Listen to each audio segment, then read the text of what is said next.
सुन्नु दाइ चुप लाग्नु म त भाउजूलाई एउटा क्वेशन गर्दैछु तपाईको केयरको लागि भाउजू हाम्रो रोबिन दाइलाई धेरै दुध नखाउनु ल किनभने रोबिन दाइलाई ग्यास्ट्रिक छ रोबिन दाइलाई ग्यास्ट्रिक छ के तपाईको दाइ खानु खोज्ने जहिले दुधै अनि तपाईले नखा भनेर हुन्छ भाउजू कति लिटर दुध चाहियो नि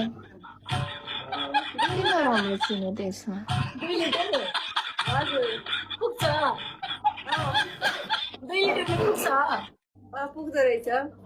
2 लिटर भयो भने पुग्ने फेरि माग्दैन तर सुन्नु न चियावाला भाउजू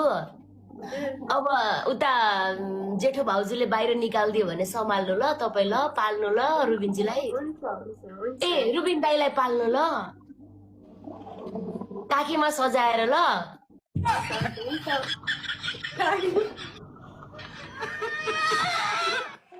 यहाँ त अलिकति डन पनि लुती बकुल आस्था उसलाई पनि समोटनको लागि अलिकति दुध उसलाई पनि दिनु भनिरहन् हो र ए भाउजूले दियो भने त खाइहाल्छु नि पागल औरत यिनले मेरो अलिकति भक्कै इज्जतमा वाट लगाइदियो यार छ्या पागल लिएर के भन्छ दुध भाउजूलाई च्याप्ले मात्र दिन मिल्छ तपाईहरुलाई दिन मिल्दैन हजार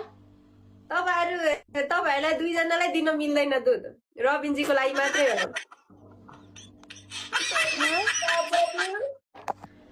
अबदेखि गाई भैँसीको दुध खानै छोडिदिन्छु मम्मी म दुध नखाने ल नदिनु ल मलाई दुध ल बदाम सदाम केही हाल्नु पर्दैन दुधमा केही पनि नहाल्नु है मम्मी ल भोलि हरिओम दक्षिणारायण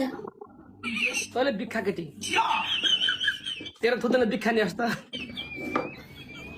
अनि भाउजू ए चुप हेलो बोल्दै हामी पनि बोल्दै भाउजू उसका मेरो अधिकार छ चुप लाग ओइ उठ चुप एकछिन nonsense I just want talk to her एकछिन न अहिले यहाँ चियावाली भाउजू मात्रै जानुहोस् न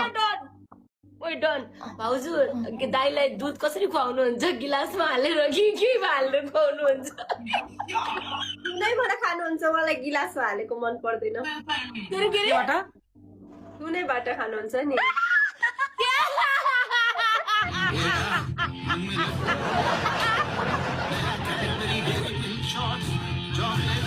के लड्डू बेटा लड्डू फूटा नया कैडबरी डेयरी मिल्क शॉट बेटा मन में